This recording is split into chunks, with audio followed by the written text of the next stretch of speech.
Tulsi ji, once a popular soap artist turned politician, is now facing a huge career downfall. And quite frankly, it's a satisfying one. क्योंकि उन्होंने खुद कई लोगों के career खराब किए हैं। आज शायद Karma is paying her back. तो मैं आपके मालिकाना उनको फोन करके कहूंगी, पत्रकार को अधिकार नहीं। 2024 में अमेठी की हार और मोदी 3.0 कैबिनेट से बाहर।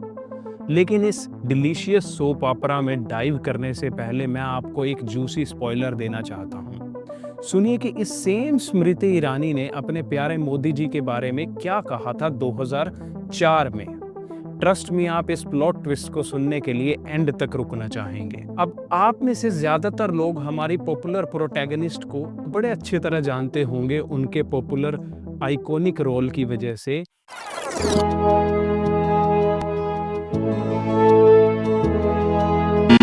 और बाद में वो बीजेपी की मेंबर बनी, जिनको शायद राहुल गांधी का नाम लिए बिना खाना भी हजम नहीं होता था। और मैं उन्हें पॉपुलर इसलिए कहता हूं क्योंकि सच कहिए तो उनकी फेम सिर्फ राहुल गांधी के साथ उनके ऑब्सेशन से ही आई, किसी एक्चुअल पॉलिटिकल अचीवमेंट से नहीं। हाँ, हाल फिलहाल में उन्होंने अपने सीरियल में कमबैक किया है।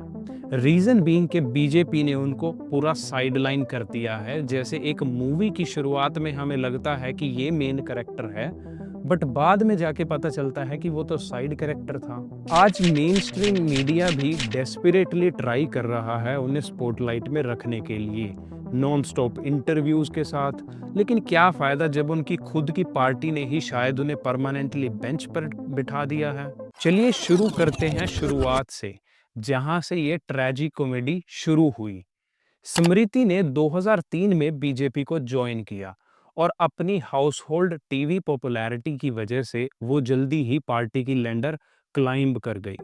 और इसलिए भी क्योंकि बीजेपी का हमेशा से सेलिब्रिटीज के लिए एक सॉफ्ट कॉर्नर रहा है, एक्चुअल स्कॉलर्स की बजाय। स्मृति ने बहुत सी पॉलिटिकल पोजीशंस होल्ड करी 2010 तक बीजेपी के अंदर, जैसे national secretary of BJP in early 2010, और फिर उसी साल उन्हें बीजेपी की वुमेन विंग्स का प्रेसिडेंट भी बनाया गया। और साथ ही साथ वे कपिल सिब्बल के अगेंस्ट चांदनी चौक कॉन्स्टिट्यूएंसी से इलेक्शन भी लड़ी, लेकिन हार गई। उनके पॉलिटिकल करियर की मेन स्ट्रीम शुरुआत 2011 में होती है, जब वो गुजरात से राज्यसभा की मेंबर बनती हैं। और इसी के चलते बीजेपी ने उन्हें 2014 के जनरल इलेक्शंस में राहुल गांधी के अगेंस्ट खड़ा किया अमेठी से। और हालांकि वो हार भी गई बाय ओवर 1 लाख वोट्स। हारने के बावजूद भी लेकिन मोदी जी ने उन्हें 26 मई 2014 को एचआरडी मिनिस्टर बना दिया। और आयरनी की बात ये थी कि जिस लेडी को मोदी जी ने देश की एजुकेशन की रिस्पॉन्सिबिलिटी दी, उनका खुद का एजुकेशन के साथ रिलेशनशिप अच्छा नहीं था। उनको human resource development minister appoint करने के बाद मानो आग ही लग गई थी, बीजेपी के अंदर भी और बीजेपी के बाहर भी। 2004 के एफिडेविट में उन्होंने बताया कि उन्होंने डीयू से बीए किया है 1996 में, लेकिन 2014 में रिपोर्ट किया कि उन्होंने तो सिर्फ बीकॉम किया है, और वो भी सिर्फ फर्स्ट ईयर कंप्लीट किया है ओपन स्कूल ऑफ लर्निंग से 1994 में।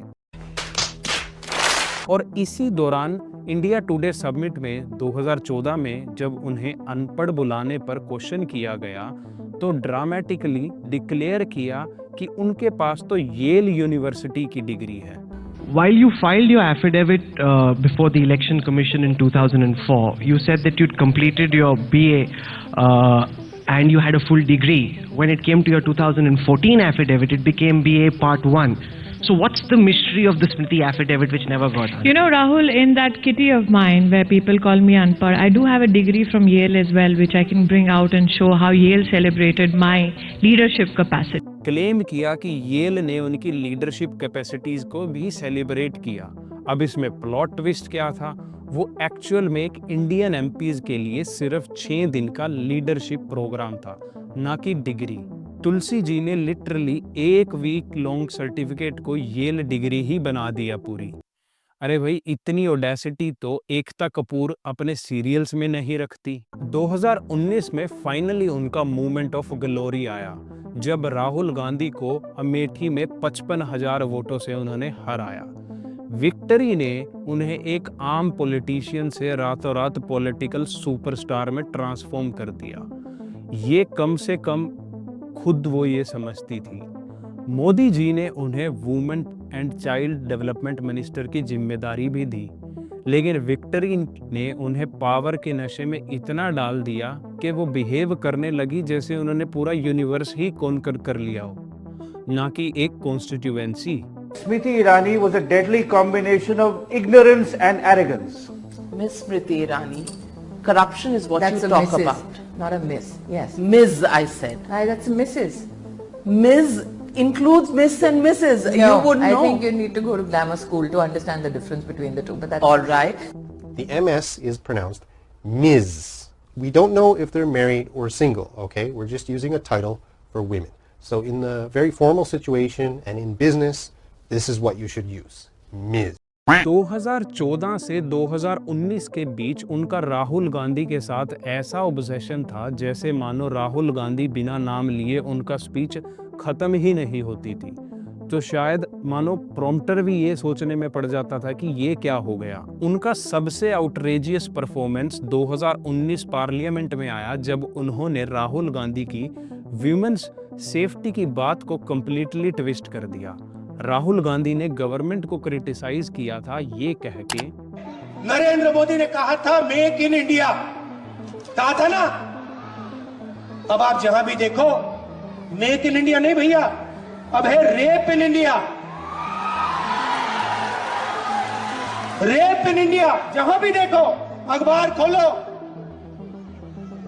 झारखंड में महिला पर बलात्कार, उत्तर प्रदेश में देखो नरेंद्र मोदी के एमएलए ने। लेकिन तुलसी जी ने इसे ट्विस्ट करके पार्लियामेंट में ऐसा बोला कि राहुल गांधी बोल रहे हैं कि आओ इंडियन वुमेन का रेप करो। क्या राहुल गांधी का ये वक्तव्य है कि हिंदुस्तान में हर पुरुष महिला का बलात्कार करना चाहता है?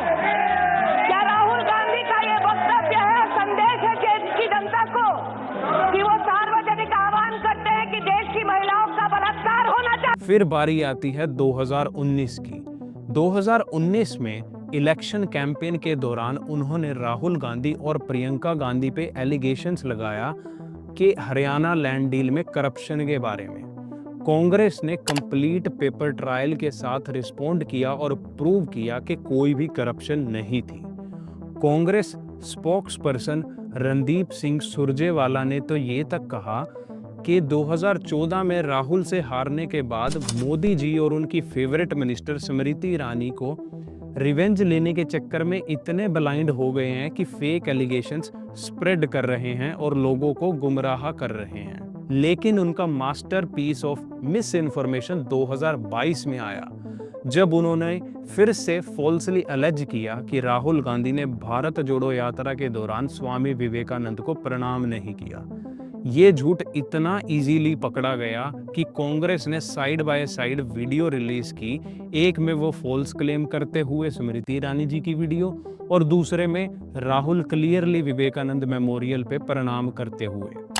आज मैं पूछना चाहती हूँ कांग्रेस पार्टी से, आप कहते हैं आप यात्रा कर रहे हैं भारत को जोड़ने की।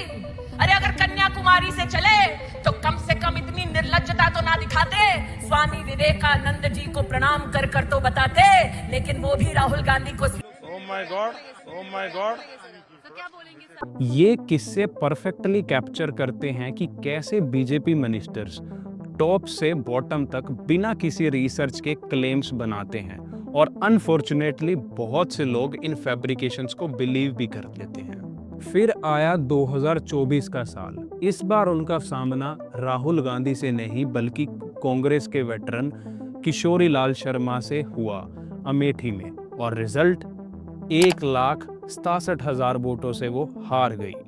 इतनी क्रशिंग डिफीट के बाद बीजेपी ने डिसाइड कर लिया कि स्मृति अब एक लायबिलिटी बन गई है। 2024 में मोदी के 3.0 कैबिनेट से बिल्कुल बाहर कर दिया गया और वो एक की बीजेपी लीडर से साइडलाइन कैरेक्टर बना दिया गया। तब से उन्होंने राहुल गांधी पे अपना अग्रेसिव अटैक भी बंद कर दिया। सुनने में आता है कि बीजेपी सर्कल्स में वो पार्टी की एक ट्रोल फेस बन गई थी, कुछ उनके एंग्री एक्सप्रेशंस की वजह से और कुछ उनकी फॉल्स एलिगेशंस की वजह से, जो इतनी इजीली भी डिबंक हो जाया करती थी। और ये क्वेश्चन भी रेज करता था कि ऐसे मेंबर का आखिरकार बीजेपी में क्या काम है। और अब 2025 में हम फुल सर्कल आ गए हैं।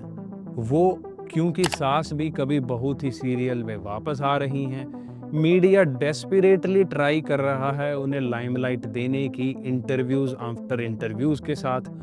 और आज तक को दिए गए इंटरव्यू में तो उन्होंने अपने बचपन की मेमोरी शेयर की, जिसमें ये तक कहा कि वो विंडो से अपने नेबर के टीवी से क्रिकेट मैच देख रही थी जिसमें रवि शास्त्री ने सिक्सेस मारे थे। लेकिन रवि शास्त्री का खुद का बयान है कि उस टाइम पर उस मैच की कोई भी रिकॉर्डिंग नहीं थी। दिख रहा है एक ज़माने में, यहाँ आज से 40 साल पहले कोई जो परिवार रहता था उनके पास टेलीविज़न होता था, तो उस खिड़की के बाहर खड़े होके मैंने रवि शास्त्री ने जब 6 छक्के मारे थे, जेव्हा मी मारलं हा 7 छक्के, तेव्हा टेलिव्हिजन नव्हता, कॉमेंट्री नव्हता। झूठ बोलो, बार बार झूठ बोलो।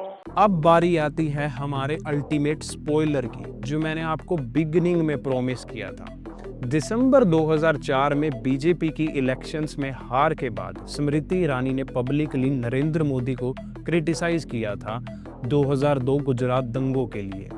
उन्होंने चीफ मिनिस्टर के रूप में उनका इमीडिएट रेजिग्नेशन मांगा और थ्रेटन किया कि वो हंगर स्ट्राइक पर जाएंगी मरने तक, जब तक नरेंद्र मोदी अपना रेजिग्नेशन नहीं दे देते। Narendra Bhai gives up his post as Chief Minister of Gujarat. Yes, it would finally prove that BJP is a party with a difference. If he does not, then on the 25th of December, which is Atalji's birthday, I would like to go on to a fast till he gives up his post. A fast unto death. अंगेन घात्रम नयने वक्त्रम न्यायेन राज्यम लवणेन भोज्यम। लेकिन यहाँ best part ये था कि उनका fast एक दिन भी नहीं चला। उस टाइम के बीजेपी प्रेसिडेंट लाल कृष्ण आडवाणी ने उन्हें कॉल किया और तुलसी जी ने इमीडिएटली अपना स्टेटमेंट वापस ले लिया। फिर उन्हें पब्लिकली मोदी जी से अपोलोजाइज भी करना पड़ा। बाद में क्लेम किया कि वो प्रोपेगेंडा की विक्टिम बन गई थी और मोदी जी के बारे में लाइज के अंदर ट्रैप हो गई थी। कहा जब वो मोदी जी से पर्सनली मिली तो मोदी जी ने उन्हें कहा कि सच के चश्मे से देखो। और ये स्टोरी है कि कैसे स्मृति ईरानी मोदी की क्रिटिक से उनकी लॉयलिस्ट बनी, तुलसी से पॉलिटिशियन बनी, मिनिस्टर से वापस फिर तुलसी बन गई। अगर ये परफेक्ट एग्जाम्पल नहीं है what goes around comes around का, तो मैं नहीं जानता कि क्या होगा। वो अपने फ्यूचर बॉस को धमकाने से लेकर उनके मोस्ट वोकल सपोर्टर बनने तक, कैबिनेट मिनिस्टर से कंप्लीटली बाहर होने तक, दूसरों के करियर खराब करने से अपने खुद का करियर खतरे में देखने तक, स्मृति ईरानी की जर्नी एक अल्टीमेट पॉलिटिकल सोप ऑपरा की तरह है और बिल्कुल उनके फेमस टीवी सीरियल की तरह है। ये स्टोरी भी फुल 360 सर्कल में आ गई। बस फर्क ये है इस बार डेड से वापस आने का कोई चांस दिखता नहीं है। धन्यवाद।